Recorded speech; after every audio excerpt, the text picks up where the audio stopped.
All righty. All righty, dighty artichoke, something like that.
How you doing there, John?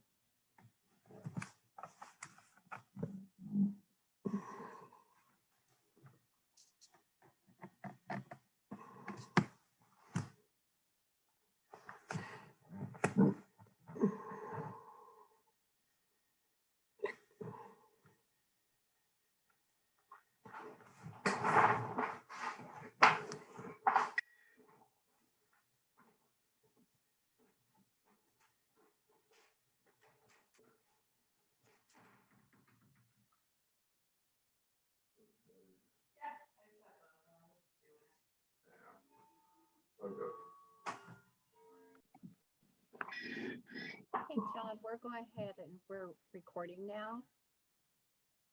We've got a few participants that have already signed in, so we'll get this started in about 2 minutes.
All right, we're going to go ahead and open this, start it up. And if anybody has any questions, please insert them in, type them into the chat box.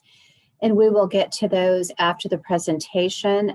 As I see them coming through, I'm going to make notes of it and kind of gather those that are duplicates. My name is Terry Summers. I work for the Energy and Sustainability Division, and I've been here about 1.5 years. Prior to that, I worked at the Auditor Controller Tax Collector's Office, which is a big, I learned a lot over there, a lot of which pertains to things that I do here, because we, after all, are a property tax assessment. And when we fund these improvements, so it was very helpful to carry that knowledge forward. Today we have with us John Sutter. John's been with us on many times, many occasions for these, and he's fantastic. And John, we welcome you and thank you for doing this each time and be willing to participate so often. We like that about you. We're going to go ahead and start talking about converting to electricity at home. John is definitely the expert on this, not myself, but I am learning rapidly.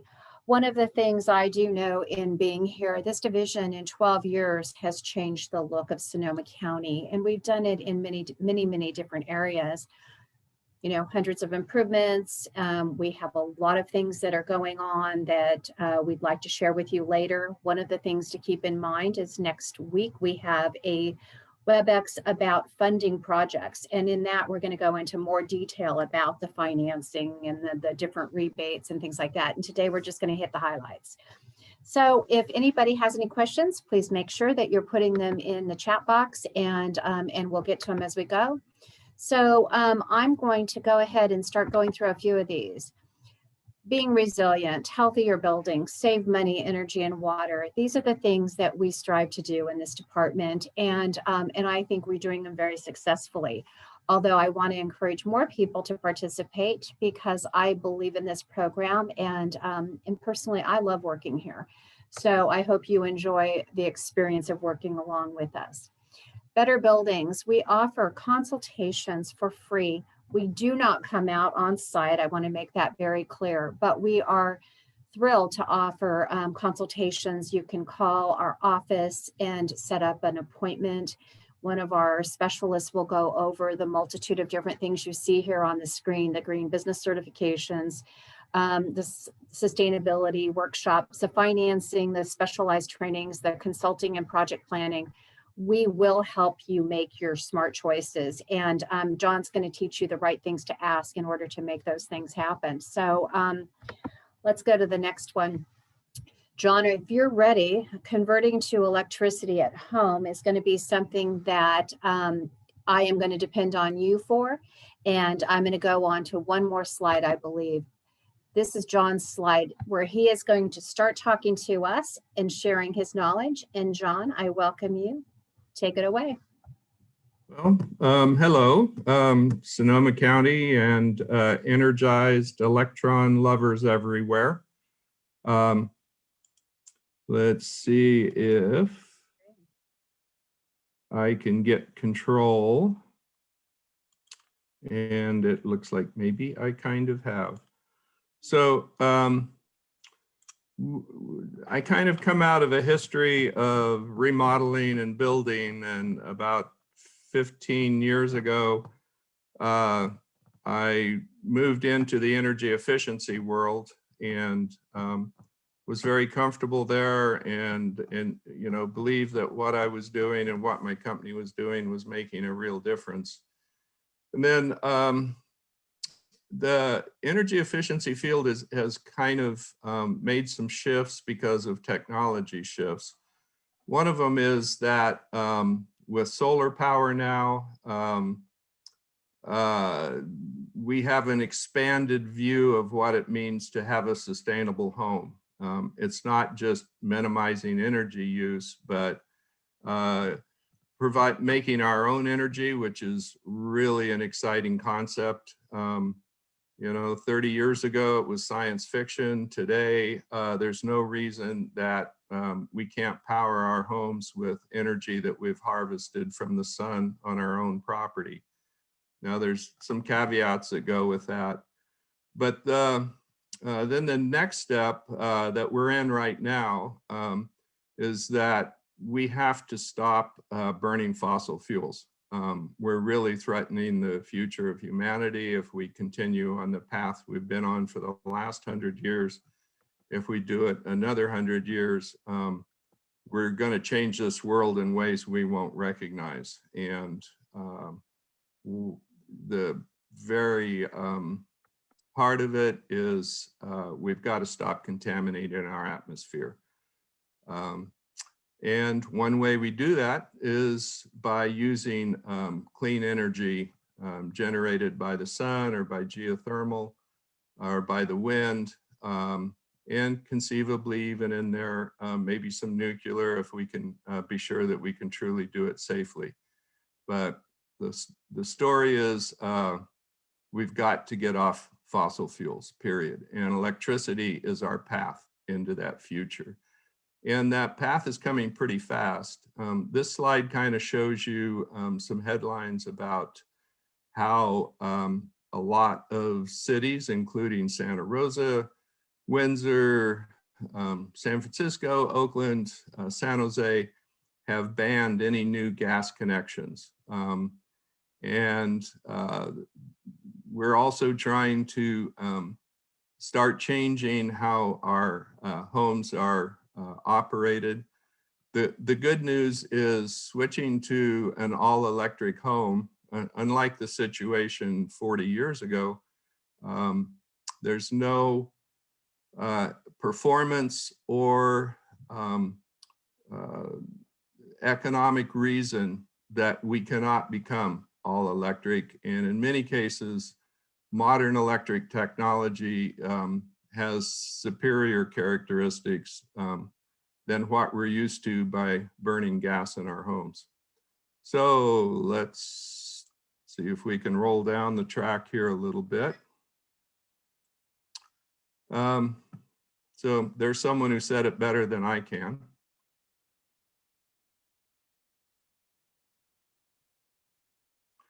So didn't we already try that? There's our former president who was a pitchman for GE in the 60s, telling America that the all-electric home was the home of the future.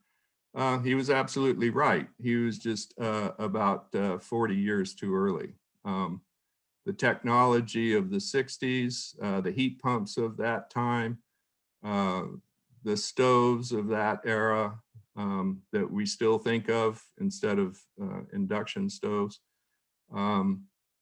they weren't ready for prime time, but they certainly are now. So we're going to talk about that a little bit. So let's talk about technology a tiny bit more and the difference it makes. Both these cars are all electric. I happen to own one of these little Bolts. I really love it. It's fun to drive. And I haven't pulled into a gas station for a year and a half, which is a pretty nice feeling. Old technology, new technology is exciting. And it's more proven than you would expect. So we're going to talk about that a little bit more.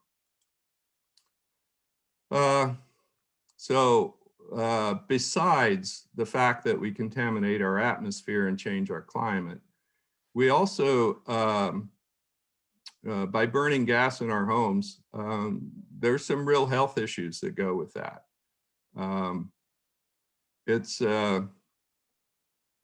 Yeah, I won't dwell on it other than to say that breathing combustion gases, which is what you do when you light a stove or you light an oven. Ovens in particular are, we do combustion safety testing as part of our work. And you can have up to 300 parts per million of carbon monoxide coming off an oven, which to me is actually scary. I think someday we're going to look back and say, what were they thinking when they decided they could burn gas in an oven and just dump it into the house rather than venting it to the outdoors? Yeah, if you have asthma in your house or any kind of breathing issues, you're going to find yourself feeling a lot better using an induction range instead of a gas range. Gas stoves may be exposing tens of millions of people to levels of air pollution in their homes that would be illegal outdoors.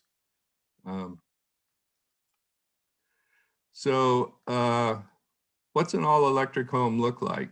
So we're going to kind of do a quick review, but first of all, we get to produce a lot of our electricity directly from the sun.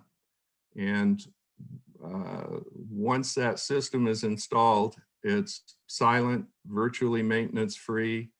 You get to own it. You get to be the utility company. Like when you played Monopoly, you got to own a utility and a railroad. Well, I can't give you a railroad, but we sure can provide you with your own electric utility. The biggest energy user in your home is conditioning your home, keeping it cool in the summer and warm in the winter. And we do that with heat pump technology. Our preferred technology is called mini splits, but there's also heat pumps unitary that in effect replace the furnace in your home with a refrigeration unit. Heat pump technology is not mysterious. We've been using it in refrigerators for 50 plus years, but it has gotten much better. And I could go into the details of why today's heat pumps are so much more efficient than older models, and maybe I will, because I love to talk about this stuff. So if you see someone with a hook grab me by the neck and drag me off screen, it's because I can't shut up about this stuff. So it's great to know that you can run your car on sunshine, which is essentially what you do when you have a solar system on your home and an all-electric car. So the second biggest user of power or energy in a home is your hot water heater. With today's heat pump water heaters, they take only about a third the electricity to produce a BTU of heated water than the old electric water heaters, which had a deservedly bad reputation as being an expensive way to heat your water. Heat pump heating of water is not expensive. You can argue that it's cost competitive with gas, and I could make a pretty convincing case that it's actually easier on your wallet, particularly if your power is coming from the sun. Mini split heat pumps for conditioning, heat pump water heaters for water heating. They go with solar like peanut butter and jelly. They were meant to go together. They're a very nice self-contained unit. When you consider if you're heating your water with gas, that gas could literally have been transported over 2,000 miles to get to California. And imagine the infrastructure that goes with that, and imagine the leaks that go with that. And so-called natural gas, some utility company did some great marketing when they decided to call methane, which is 80% of what's in natural gas. It's natural only that it comes out of the earth. It's not natural like natural foods are natural. So then another significant energy user in your home is your washer and dryer. We can talk about that. I will touch on that. Then, your thermostat. We like to say that your thermostat has its hand directly into your wallet or purse. That guy can make tens, if not hundreds of dollars of difference in your finances, depending on whether it's set properly and whether or not it's intelligent. And induction cooking. The gas companies love to talk about the blue flame, and the blue flame is kind of attractive, and there's something I think in human nature that loves to see where, you know, fire is probably what allowed humanity to survive and to get to the point that we are now. And I think it's almost in our genes to feel good when we look at a fire. But when you realize what it took to get that fire there and what it's doing to the atmosphere and to the atmosphere inside your home, it's not quite so pretty. So those touch on the main gas using appliances that I would love to convince you should be run electrically. So gas furnace. Someday, and we're not too far from it, we're going to be looking at these units in museums. This is a natural draft, older technology for burning gas. If there's the only thing that exhausts the combustion gases is just the fact that hot air is lighter than cold air, and it tends to move up. And so this furnace is trying to capture that hot air and move it into this vent. And anytime you see a horizontal vent, that combustion gas doesn't want to leave the house very quickly. And if you have the wind blowing the wrong direction, you can blow those combustion gases right back into your house. You know, those combustion gases, if I read you what those gases are, I know nitrous oxide is one of them, which is why in California, if you buy a new gas furnace, it's going to cost you more than many parts of the country, because there's special technology inside the gas furnace to reduce the production of nitrous oxide, because it's not a great thing to be breathing. But my solution is just forget gas and just jump to the next phase instead of trying to jury rig it along, you know, for another 10, 15 years into the future. So here's your second highest energy user, heating your water. It represents something like 19% of your energy usage in a house. This guy, depending on how you set the thermostat and how well snugged up your thermal enclosure is, can represent about 30% of the energy used in your home. So these are the big two. If you really want to do the maximum to lighten your carbon footprint, these are the two pieces of equipment you want to focus on. Then other uses of gas that, again, we don't need to do at all anymore, as we'll talk about. This is a back of a clothes dryer with a gas line, bringing that good old methane into the house, excuse me, natural gas. This is a gas furnace, or excuse me, a gas fireplace. And this, I'm sure you recognize without me stating the obvious. So these are all things we're going to touch on briefly on what's the modern electrical equivalent of these. So gas furnace kind of pulls the air in here from your cold air return, puts it through a squirrel cage motor.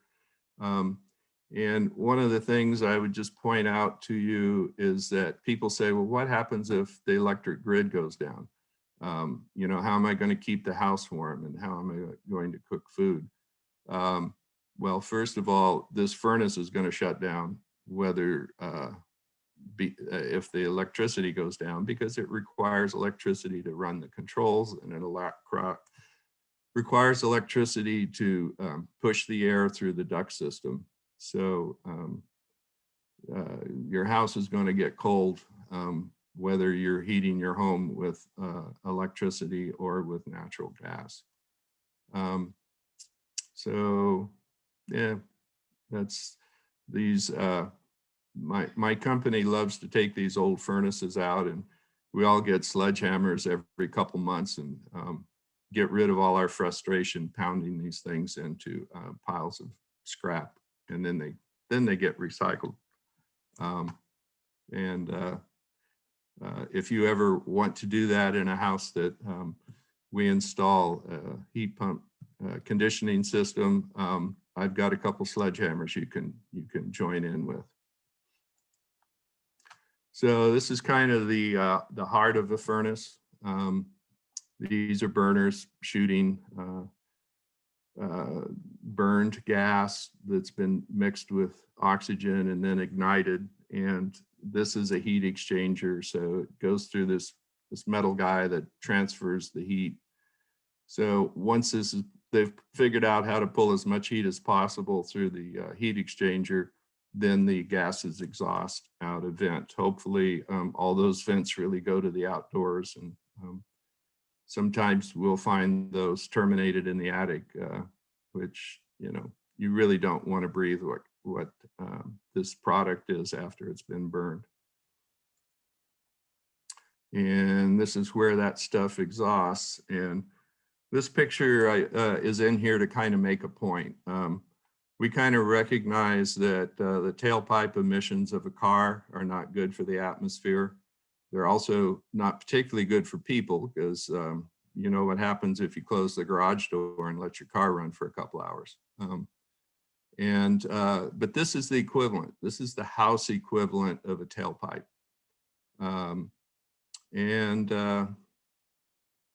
Yeah, we're just about as much atmospheric contamination comes out these guys as comes out of these guys. What's the alternative to the gas furnace? The basic alternative is a mini split. And the concept is we have a compressor that uses modern DC inverter technology, which is one reason it's so efficient, to pull either heat or cool out of the air and transmit it through copper line sets. So there's two tubes in here that allow the compressed gas to go one way, and then it goes into the head unit.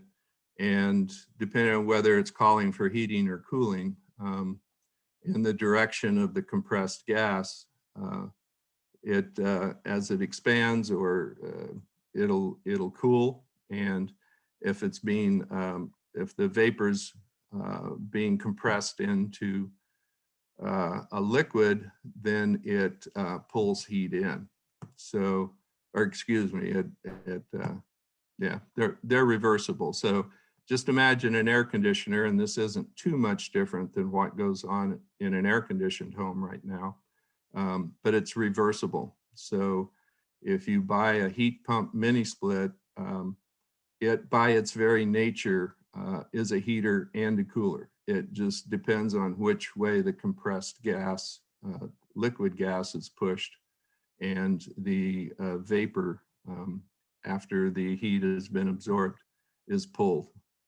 So, and the most common way of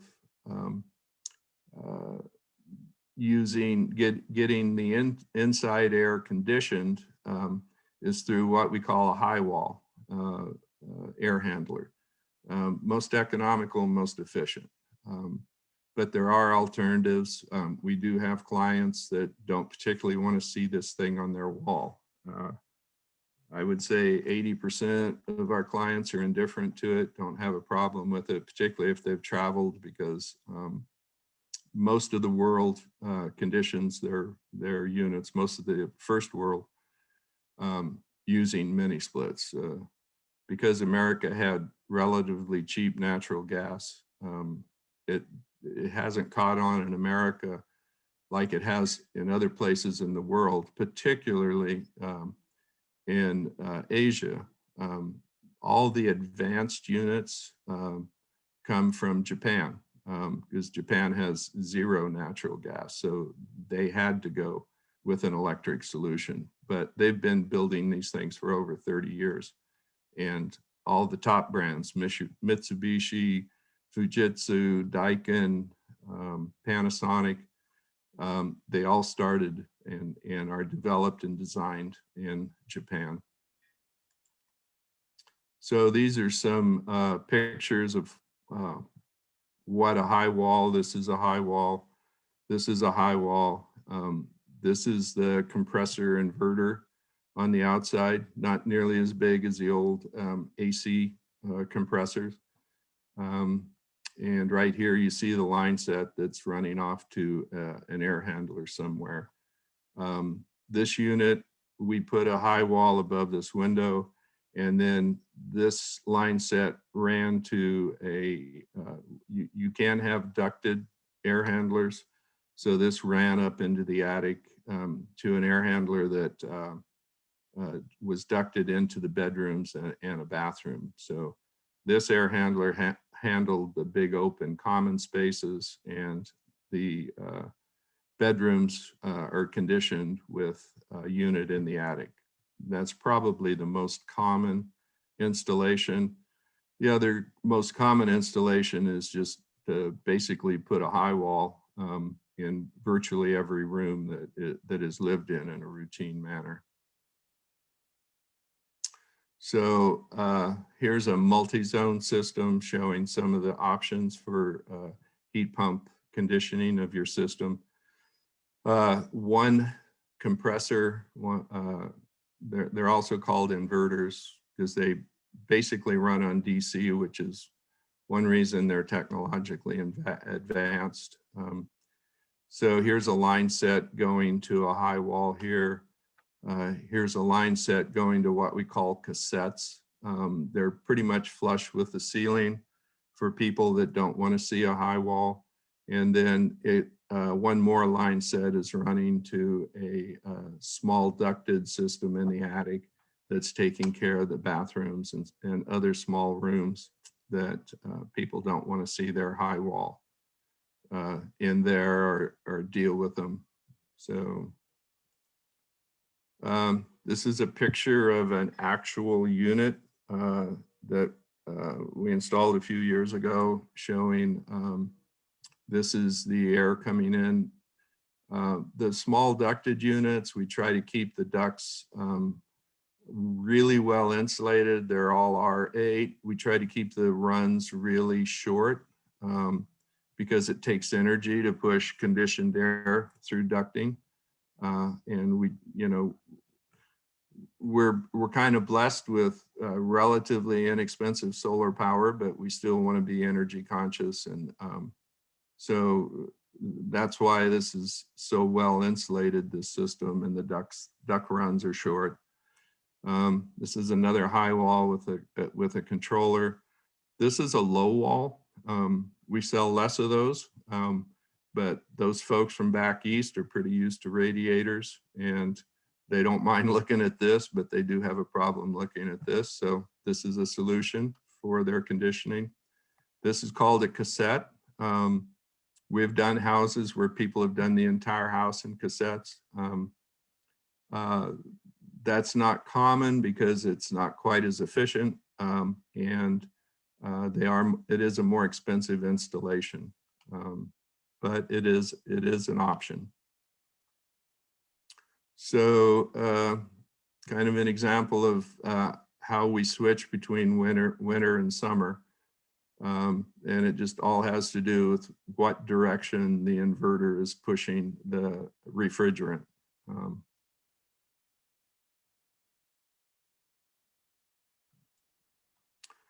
So advantages, you get heating and cooling in one system, extremely quiet, amazingly quiet. I've stood 15 feet from a compressor and not been able to tell if it was running without going over and putting my hand and seeing if there's an airflow through the fan. Most people comment on that, you know. It almost certainly will be quieter than any kind of forced air system you have going on right now. It's just more efficient. You have more control. You can, yeah, I won't get too much into that. So you can have no duct loss. And in a typical forced air furnace system, the ducts, 30% of the energy expended to heat that air up can be wasted before that air even gets into the living space. Most duct systems leak. Most duct systems, especially as they get older, are more poorly insulated.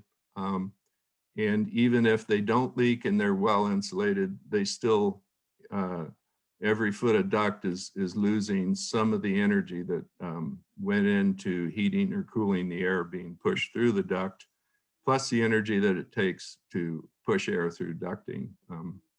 So with mini splits, you have no duct loss, at least with your high wall units. If you go into the attic with a ducted system, there is some duct loss, but it's nothing like the conventional duct loss that a gas furnace system causes. Mini splits run continuously like cruise control in a car, so they're very smooth. You don't hear them starting and stopping. They're just on, just like when you turn cruise control on it. It senses what you need and it provides it. It's infinitely variable in what can be delivered. So it's constantly sensing the air and making small adjustments to keep you within set point. So it's a pretty smart system. The fact that the air is being continuously stirred continuously reduces stratification, and stratification is a tendency of the floor to be considerably colder than the ceiling.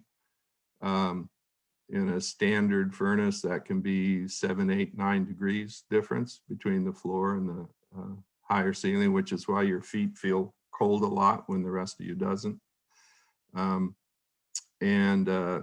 A mini split will keep that stratification down to 2 or 3 degrees, which improves comfort.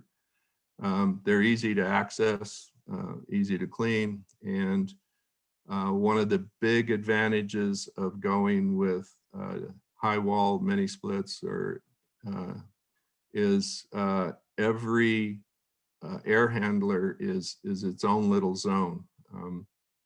So for instance, in my home, we both sleep well if the master bedroom is cooler in the summer. So we just cool the master bedroom down to 67, 68 degrees, and we can sleep with covers on without heating or cooling the whole house to get that effect, which is what you have to do with central units. All right, I got a fast mouse button here. So this, we like to rate the thermal enclosure that holds that conditioned air from escaping. It will always escape, but the more you slow it down, the less of it you have to produce. So we kind of jokingly talk about the birdcage scale, where you know, try to heat and cool a birdcage versus a refrigerator, well insulated and airtight for leakage. Any conditioning system you want in an effective thermal enclosure. Some people call it a building shell, has different names, but it's essentially the big blanket wrapped around your home that keeps your heat or your cool from rapidly dissipating into the outside temperature. So this shows you how homes can leak. That's kind of a discussion in its own right, but if you make the jump into going electric or full electric, don't ignore your thermal enclosure. You can use smaller, less expensive equipment, and you will use less energy. And I'm sure you would rather be paid by PG&E for surplus electricity than than to pay them because you aren't producing enough because it's all leaking out. All the little places your nice conditioned air can escape. So this just this is us insulating an attic and show you what we consider an adequate insulated attic. The modern standard is an absolute minimum of R38, which is 13 inches. We go to R44 partly because there's a rebate for it, and partly because once we're up here, it's not that much more expensive to give you a few more inches of insulation. This is being blown to R44, which is 15 inches of blown insulation. Here we're sealing air leaks. That's what this foam is for. Then we're sealing around these pull down stairs, by the way, energy wise are absolute disasters. You want to build up the sides and put a big piece of solid foam above it and hopefully somewhat air sealed. Yeah, this can really affect the comfort and your utility bills. You know, it's nice to be able to get in your attic easily, but unless, you know, that's a 1/4 inch of plywood and it's going to be leaky. So you really want to build a structure up here that continues the thermal value as much as possible as the rest of the attic and not be leaky. This is kind of what a house looks like when we use an IR camera. This wall here is so bright because the heat is flowing through it because this wall's not insulated. Of course, glass is, even the best glass today, you're lucky if it's R3 or R4 versus a wall that at a minimum is going to be R15 and hopefully better if it's a 2x6 framed wall. So this shows, now we're jumping to not conditioning your space, but conditioning your water. This is kind of a cutaway of what a heat pump water heater looks like. Here's one installed. Here's another one installed in a garage with the cool air captured and, excuse me, we're actually capturing the hot air in the attic, pulling it into the hot water heater and stripping the heat out of that air and injecting it through these pipes that wrap around the tank. So it's kind of a refrigerator in reverse. There's currently there's actually over $2,000 of rebates and incentives available today in Sonoma County for installing a heat pump water heater versus any other water heater, conventional, electric, or gas. It's a heck of a deal. So we'll be talking a little bit about incentives at the end. There's going to be other incentives going forward, but heat pump water heaters right now are definitely on the radar of the state of California as a important way to start reducing our greenhouse gas emissions from our homes. So they're kind of great. I guess I could give you a second to read this.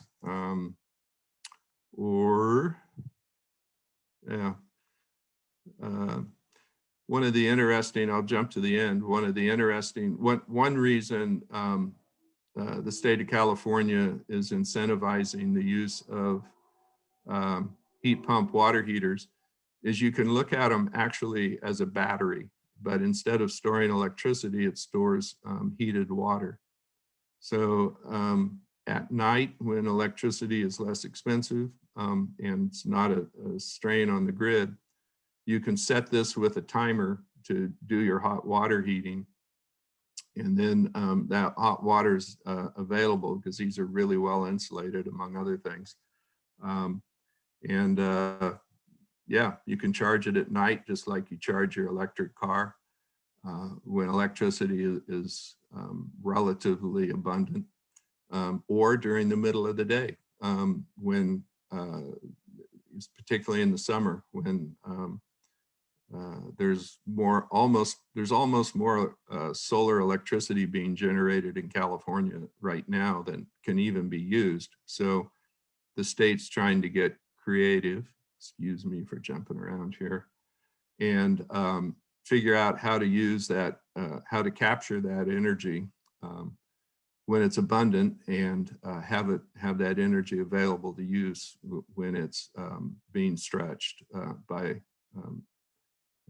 usage. But particularly, most of you are aware that the big stress on the electric grid is in the summer, in the late afternoon, when air conditioning is still running in businesses, although that's not as true now. I'm sure you guys are aware.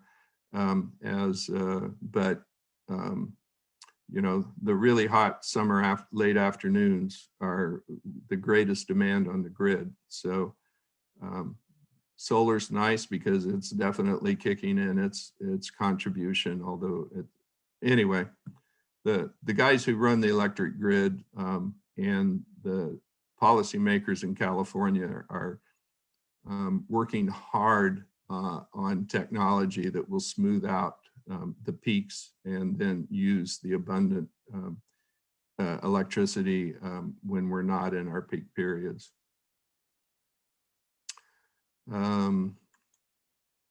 So here's a little blurb about how heat pump water heaters work. Basically, there's a little refrigerator compressor up here, except again, it's a DC inverter, very efficient and infinitely, it's not just on and off like old technology. It ramps up and down like the cruise control in a car. So they operate like a refrigerator, but the cycle's reversed. Instead of pulling heat out of the refrigerator, it pulls heat out of the ambient air or the surrounding air. So what's the next big use of gas? It's cooking. The alternative to the old electric stoves that glowed red hot, and if you happen to accidentally touch one of those coils, you'd be burned to heck, is induction cooking. Chefs have been using it for years. Julia Child cooked on induction cooking. Anthony Bourdain cooked on induction cooking. It uses magnetic field fluctuations to heat the steel pan that's sitting on the surface. Much more efficient and much safer than the old electric stoves. And please don't confuse what you think of when you think of electric cooking with induction cooking. Completely different ways of producing heat to cook our food. If you have young kids, it's a lot safer. If you are of a certain age where you're likely to forget you have a burner on, much safer there. And I can speak to that. So this is what is a cutaway of what an induction cooktop looks like. And then you can see it only heats the container. It doesn't heat anything else. So that's a chocolate bar that is melted in the steel skillet, but it can just sit on the top of the stove and is not affected. If you, you know, these also have the advantage of being very easy to clean, just like some of the newer electric. But again, don't confuse conventional electric that uses resistance heat with induction cooking.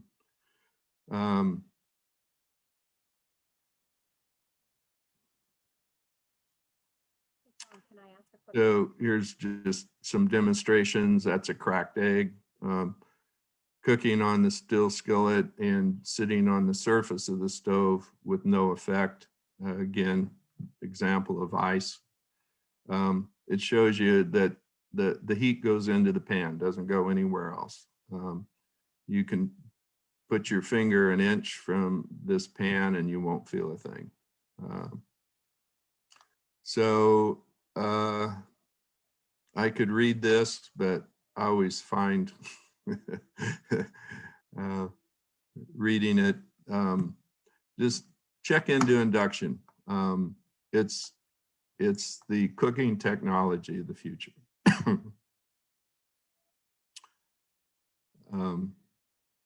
So how about drying your clothes?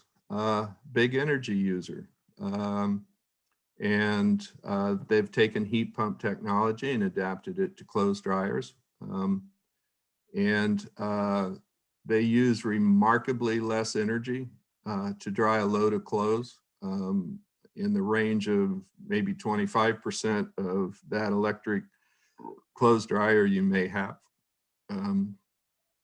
Conventional electric clothes dryers require 220 volt, 30 or 40 amp circuits.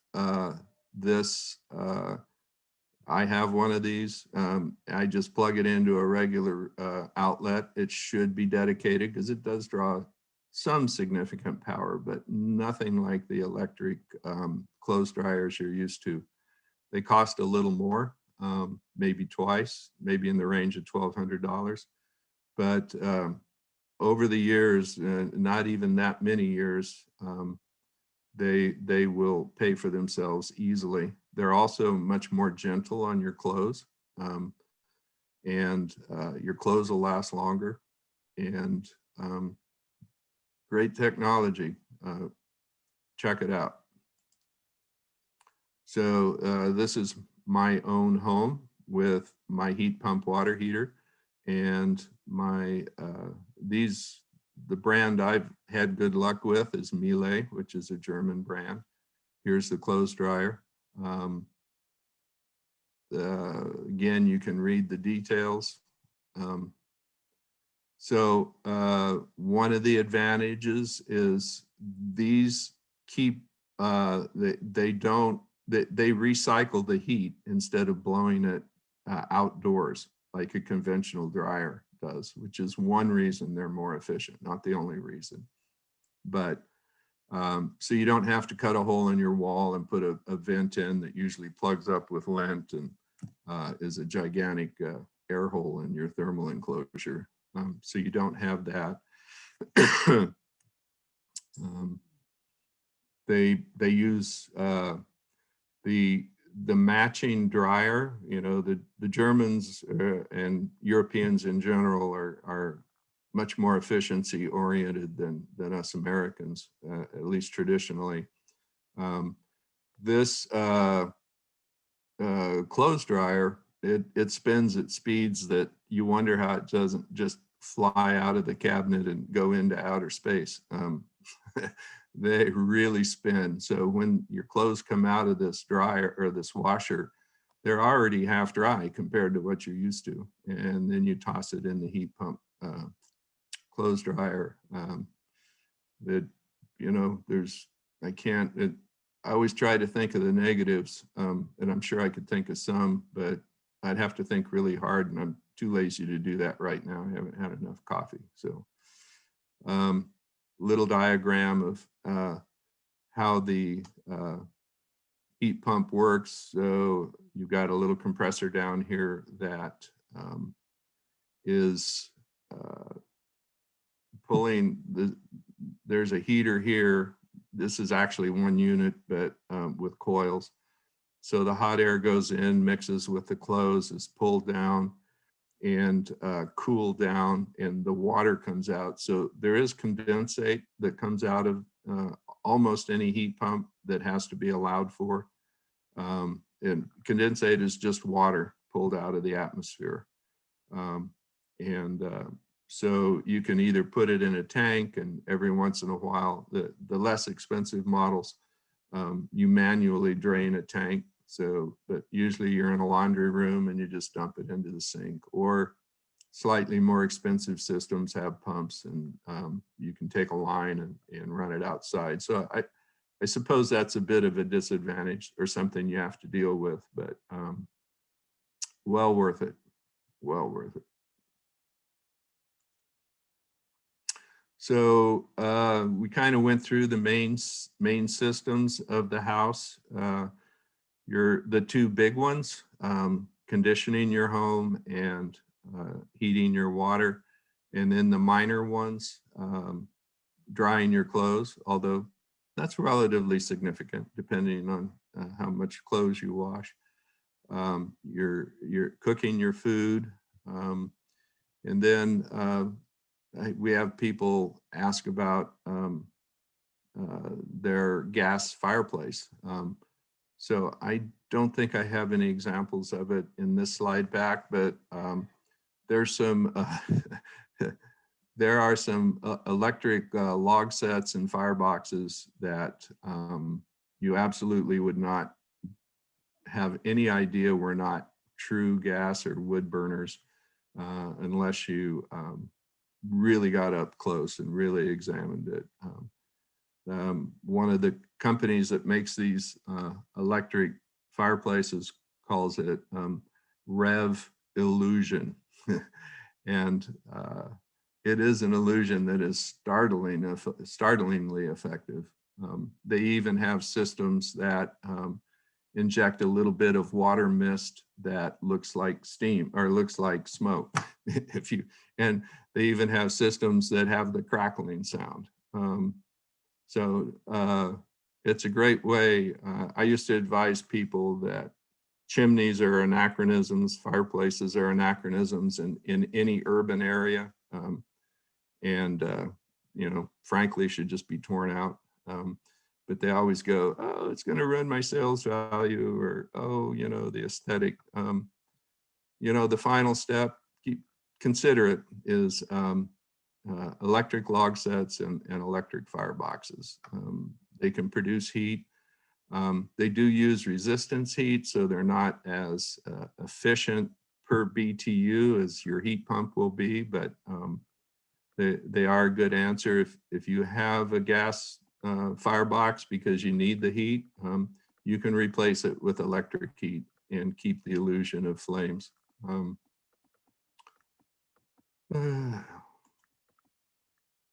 And then the final electric piece, fill her up. As I mentioned, we drive electric cars, and we fill up at home. Once a week I drag my little cord out and plug it in, and it's a done deal. No oil changes. Brakes last a lot longer because they use the regenerative energy of braking to recharge the battery as you're traveling. No fluid changes, no tune-ups.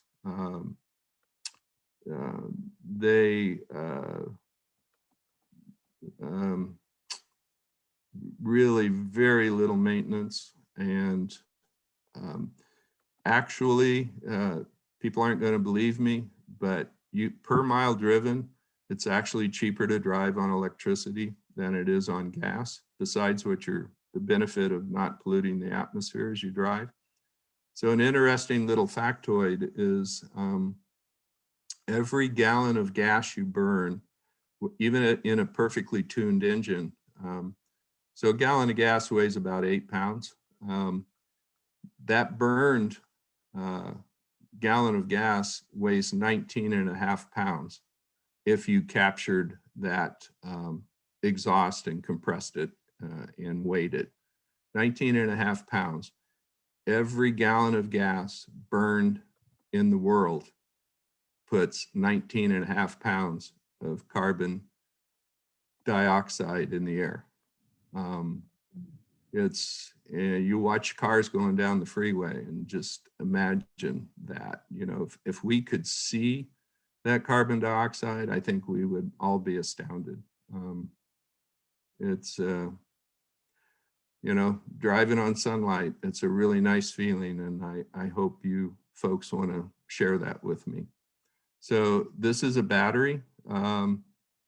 Batteries are a game changer.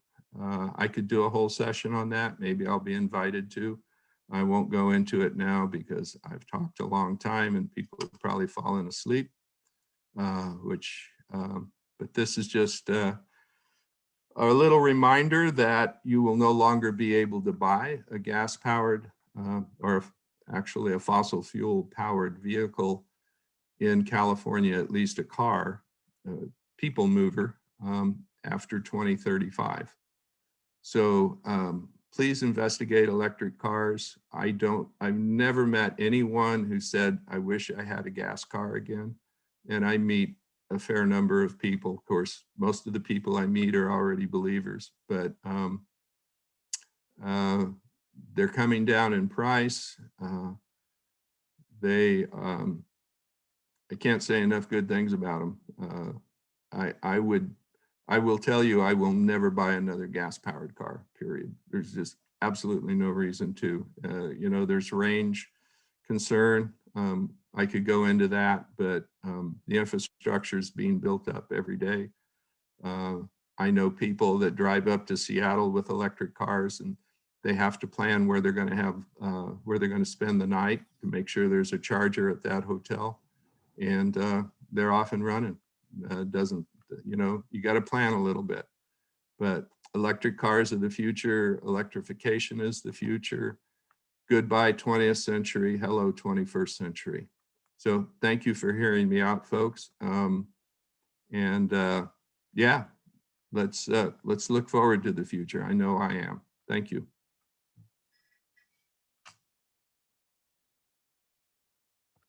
So John, let's stop your sharing. I'm going back to mine. So what I want to say is that I appreciate all the information you gave us. There are a couple questions and we're so close to running out of time here. The primary question everybody wants to know is, where do you start? What do you do first when you're electrifying your home? And basically, are most homes suitable to electrify fully, or are they going to have to start first with a new electrical panel? So just a real quick, what do you suggest in what order? Well, a heat pump water heater is a nice place to start. After rebates, you know, it's about a $4,000 installation. The rebates are picking up about half of that. That still sounds like significant money, but this technology has a 10-year warranty versus a 6-year warranty. It will reduce your electric bill, and it gives you some flexibility. Here, our power provider is paying rebates to people that will allow their water heater to be controlled remotely on those the days that we're reaching a stress on the grid. If they can turn your water heater off for an hour on those days, they'll give you a rebate on your electric bill, and you have that option. There's a lot of controllability. So I would consider that.